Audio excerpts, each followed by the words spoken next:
पाकिस्तान के जो हालात हैं, जहाँ पाकिस्तान क्रिकेट टीम अभी खड़ी है, ये जस्टिफाई है। क्योंकि जब आपके फैसले लेने वाले ही इस तरह के लोग होंगे जिनका क्रिकेट से कोई वास्ता ही नहीं है, तो फिर यही चीज़ें होंगी। मैंने एक पिक्चर देखी, इंटरनेट पे फ्लोट कर रही थी। जब बाकी भी बहुत सारी पिक्चरें हम देखते रहते हैं, पाकिस्तान क्रिकेट बोर्ड की तरफ से यही तो काम हो रहा है कि वीडियोज़ और पिक्चर्स आने का सिलसिला जारी है और इस तरह ही दिखाया जाता है कि जिस तरह पता नहीं कितना काम हो रहा है। तो आज एक और पिक्चर देखी जिसमें शायद पाकिस्तान के मुस्तकबिल के फैसले लिए जा रहे हैं और उसमें मैंने देखा कि सारे नॉन क्रिकेटर्स बैठे हुए हैं। तो यही वजह है कि पाकिस्तान की क्रिकेट टीम आगे नहीं बढ़ रही है। देखिए, आपने चीज़ें आइडेंटिफाई करनी है। आपने ये जो लोग हायर कर रहे हैं, ये बहुत इंपॉर्टेंट हायरिंग्स होती हैं। क्या इनको पता भी है कि पाकिस्तान की क्रिकेट टीम को किस तरह इस शेल से निकालना है? क्या आप लोग की जो जो मीटिंग या बैठक होती है, इसमें आप लोग डिस्कशन क्या कर रहे हैं? अब आप मुझे खुद बताएं कि चेयरमैन साहब हैं, वो उनका मुल्क के हालात भी सबके सामने हैं। एक वो वफाकी वज़ीर भी हैं, इतनी इम्पोर्टेंट उनके पास ओहदा है, वहीं वो इतना बिज़ी होते हैं। उसके बाद उनमें से जब उनको थोड़ा-सा टाइम मिलता है, उनकी कोशिश होती है वो आके जो उन्होंने खुदाइयाँ कराई हुई हैं सारे स्टेडियम्स की, वो वहाँ पे अपना ज़ोर दें और बहुत ज़्यादा प्रेशर होगा चेयरमैन क्रिकेट बोर्ड पे, क्योंकि चैंपियंस ट्रॉफ़ी आगे पाकिस्तान में होनी है और सब कुछ खुदाई हुई भी है। और अगर खुदा ना ख़्वास्ता पाकिस्तान ये टाइम पे प्रिपेयर ना कर पाया, तब क्या होगा? ये अगर हम सोच रहे हैं तो ऑब्वियसली ये चेयरमैन क्रिकेट बोर्ड भी सोचते होंगे। फिर ये सारी सोचों के बाद मतलब पाकिस्तान की जो करंट परफॉर्मेंसेस चल रही हैं, ये तो सबसे पीछे चला जाता है मामला, जो कि सबसे ऊपर होना चाहिए। आप देखिए कि पाकिस्तान नंबर 8 पे टेस्ट में है, नंबर 7 पे वनडे में है, नंबर 7 पे गालिबन जो है टी20 में है। अब इसके पीछे कोई वजूहात होंगी, वजह है। अब वो वजह कौन आइडेंटिफाई कर रहा है? किसी एक इंसान ने तो कोई आइडेंटिफाई किया होगा, बताया होगा कि ये वजह है। तो अभी तक तो पाकिस्तान क्रिकेट बोर्ड कोई वजह भी आइडेंटिफाई नहीं कर पाया और जब तक आप कोई वजह आइडेंटिफाई नहीं करते हैं, उससे पहले तक आप आगे कहाँ बढ़ सकते हैं? तो मेरा कहने का मकसद यही है कि ये चीज़ें हैं, अभी पाकिस्तान चीज़ों में बहुत पीछे लग रहा है। पाकिस्तान ने जो फ़ैसले करने वाले थे, जो इम्पोर्टेंट फ़ैसले थे पीसीबी ने, वो नहीं कर पाया और उसके बाद वही हमें मोर और लेस सारी चीज़ें एक गलती को छुपाने के लिए दूसरी खबर देखने को मिल रही है। लेकिन अभी तक जो है, जो असल वजह है, जड़ है, जो हम बारहा इनको बताते हैं, ये वो आइडेंटिफ़ाई कर नहीं सके हैं और इनका मेरे ख़्याल से स्केड्यूल भी इतना बिज़ी है, जिस तरह हमने पहले बोला है कि शायद पाकिस्तान क्रिकेट की जो परफ़ॉर्मेंस है, ये सबसे एंड वाली प्रायोरिटी है। ये सबसे एंड वाली प्रायोरिटी है इनमें। अब आप देखें कि जब किसी ने राइट ट्रैक पे चलना होता है, तो बड़ी सिंपल सी चीज़ें करनी होती हैं। वो ये करनी होती हैं कि आपने आइडेंटिफ़ाई करनी है अपनी मिस्टेक को और जो गलतियाँ हैं उसको दूर करना है। फॉर एग्ज़ाम्पल, अगर आपके कुछ प्लेयर हैं जो टीम का माहौल ख़राब करते हैं, टीम के अंदर ग्रुपिंग्स करते हैं, टीम में किसी को सेटल नहीं होने देते हैं, तो आप उनके साथ क्या करते हैं? आप उनको टीम से एक्स करते हैं, आप उनको पनिश करते हैं। यहाँ पे पाकिस्तान के अंदर चीज़ें अभी तक राइट ट्रैक पे इसलिए नहीं चल पा रही हैं क्योंकि यहाँ पे सज़ा और जज़ा वाला सिस्टम ख़त्म कर दिया है। यहाँ पे यारी दोस्ती सिस्टम स्टार्ट है और इवेंचुअली जिन लोगों ने पीसीबी के अंदर डिसीजंस भी लेने हैं, वो लोग भी जो उनके साथ मिले नज़र आते हैं, जो मिले नहीं हैं वो बैकफुट पे नज़र आते हैं, शायद डरते और घबराते हैं। फिर इस तरह के नॉन क्रिकेटर्स आ गए कि जिनको शायद पता भी नहीं है कि प्रॉब्लम है क्या, आइडेंटिफ़ाई क्या करनी है उन्होंने, कुछ भी इस तरह का नहीं कर रहा। जो चीज़ें ऑन द कार्ड्स हैं डिसीजंस लेने वाली, वो पाकिस्तान अभी तक कर नहीं पा रहा है, जहाँ के दूसरी टीमें जो एशिया की हैं, वो बखूबी ना सिर्फ उसको कर रही हैं, वो एक राइट ट्रैक पे ऑलरेडी चल पड़ी हैं। तो पाकिस्तान की जब बात आती है, वो यही आती है कि बीच में हम सबका दिल करता है, पाकिस्तान से ज़्यादा क्या है हमारे लिए? पाकिस्तान से ज़्यादा कुछ भी नहीं है हम सबकी ज़िंदगी में। लेकिन अगर हम भी बैठ के यहाँ पे झूठ ही बोलने लग गए, अगर हम भी बैठ के जो है ना अननेसेसरी तारीफ़ें करने लग गए, तो फिर कभी भी पाकिस्तान क्रिकेट राइट डायरेक्शन पे नहीं चलेगी। हमने बेड़ा ये उठाया है कि जिस वजह से ब्लॉकेज लगा है पाकिस्तान की क्रिकेट को, हमने वो चीज़ आइडेंटिफ़ाई की है अंदर रह के और उसके लोगों जो ज़िम्मेदार हैं, उन पे हम बात करते हैं। हमने वो ज़िम्मेदार जो इसके जो इस यारी दोस्ती और ग्रुपिंग में मुलव्विस हैं, हमने बारहा उनका नाम लिया और अब पूरे पाकिस्तान को उस चीज़ का पता है। फिर उनकी वजह से जो नुकसान उठाए, देखिए आपका एक सिस्टम है, निज़ाम है डोमेस्टिक का, आपने वो भी बंद कर दिया।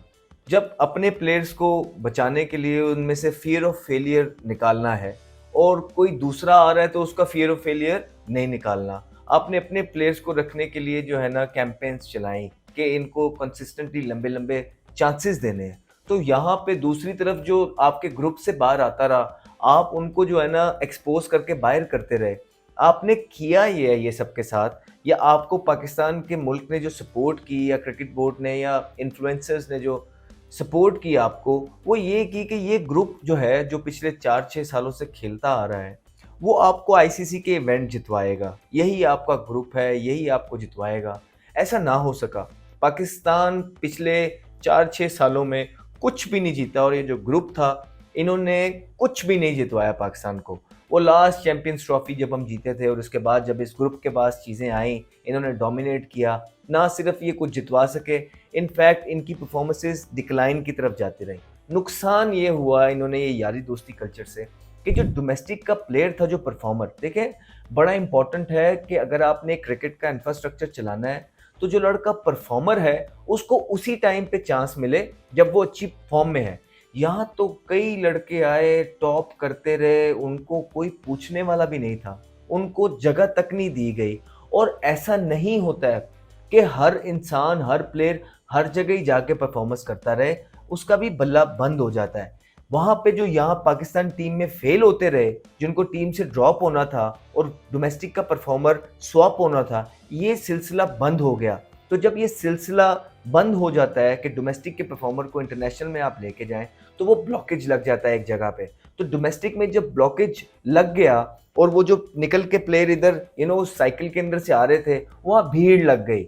और जब भीड़ लग जाती है फिर धक्कमकेली होती है, फिर वहाँ पे जो है ना अपने अपने ओपिनियन होते हैं। इस तरह डोमेस्टिक के प्लेयर में आपस में ये बातें होने लग गई कि यार हमारा परफॉर्मेंस करने का तो कोई फ़ायदा है नहीं, हमें तो कोई मौका मिलना नहीं है। वही प्लेयर जिनके पास सिफारिशें हैं, कोई दोस्तें हैं, दोस्ती यारी है, तो वही लोग खेल रहे हैं। जब इस तरह की एक कंपटीशन में बातें होने लग जाती हैं, वो निज़ाम नीचे बैठ जाता है।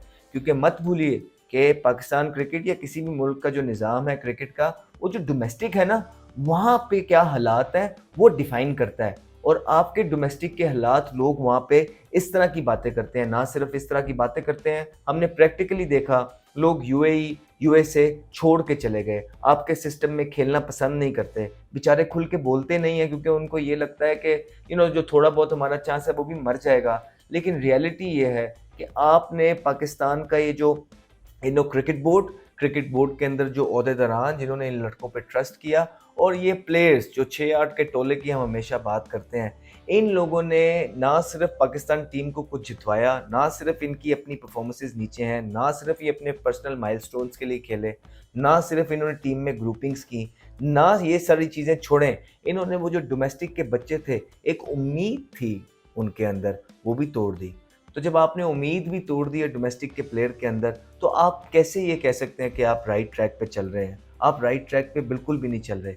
जो राइट ट्रैक पे चलते हुए नज़र आते हैं, उनकी प्रोग्रेस नज़र आती है। वो यंगस्टर्स को चांस देते हैं, पहले यंगस्टर्स को आइडेंटिफाई करते हैं उनकी डोमेस्टिक की परफॉर्मेंसेस से, फिर उनको जब वो चांस देते हैं, फिर उसके साथ परसिस्ट करते हैं थोड़ी देर के लिए। उसमें बिल्कुल भी ऐसा नहीं होता कि वो किसी का फेवरेट होता है, वो किसी के साथ यारी दोस्ती में मुलव्वस होता है, ऐसा बिल्कुल भी नहीं होता। वो नेचुरल तरीके से जो परफॉर्मर होता है, मेरिट के ऊपर उनको लेके आते हैं, फिर उनको चांस देते हैं और देखते हैं, आइडेंटिफाई करते हैं कि हाँ यार, क्या ये आगे जा सकता है, ये हमारे मुल्क के लिए, श्रीलंका के लिए, इंडिया के लिए, पाकिस्तान के लिए कुछ कर सकता है, तो फिर उसको उस हिसाब से मौके दिए जाते हैं। यही वजह है कि आज श्रीलंका की टीम भी, जो एशिया की बहुत बड़ी टीम थी, रिसेंटली उन्होंने बड़ा डाउनफॉल देखा, आज वो फिर उठती हुई, खड़ी होती हुई नज़र आ रही है और अपने मसल्स शो कर रही है बड़ी-बड़ी टीमों के खिलाफ। यही हम चाहते हैं पाकिस्तान क्रिकेट टीम से भी, कि पाकिस्तान क्रिकेट टीम भी जो है, बहुत नाम है, बड़ी लेगेसी है, बहुत कुछ जीता है। जब इस हालात में पाकिस्तान की क्रिकेट टीम को देखते हैं तो बहुत दुख होता है। बोलना इसलिए ज़रूरी है कि अगर बोलेंगे नहीं तो आवाम को ये लोग यूं ही पागल बनाते रहेंगे, और पिछले पता नहीं कितने अरसे से तो बनाते ही आ रहे हैं। लेकिन जब से हम आए हैं, जब से हमने बोलना स्टार्ट किया है, हमने मेक श्योर किया है कि कोई भी चीज़ जो हमें लगे कि ठीक नहीं हो रही है, चाहे वो डोमेस्टिक के प्लेयर्स के साथ ज़्यादती है, चाहे वो कोई अपॉइंटमेंट है, चाहे कोई रिबटल किया जा रहा है सोशल मीडिया पे, कुछ चीज़ छुपाने के लिए कोई और चीज़ फेंकी जा रही है, हमने मेक श्योर किया है क्योंकि हम इस फील्ड के हैं, क्योंकि हमें पता है कि क्या-क्या चीज़ गलत हो रही है। तो अगर हमने वो नहीं बतानी है अवाम को, और बताने का मसला भी ये है कि टीम आपकी 8वें नंबर पे है टेस्ट की, 7वें नंबर पे वनडे की, 7वें नंबर पे टी20 की, इससे नीचे आपने और क्या जाना है? और अगर अभी भी कोई ईमानदारी के साथ कोई नहीं बोलेगा और अवाम तक ये बातें नहीं पहुँचाएगा, तो ये लोग तो अवाम को यूँ ही पागल बनाते रहेंगे, असल ज़िम्मेदारों का ना तो पता लग पाएगा और वो लोग सिर्फ़ अपने-अपने चेक्स, अपनी-अपनी जो मीटर है, वो उनका चलता रहेगा, पाकिस्तान की क्रिकेट के बारे में कोई भी नहीं सोचेगा।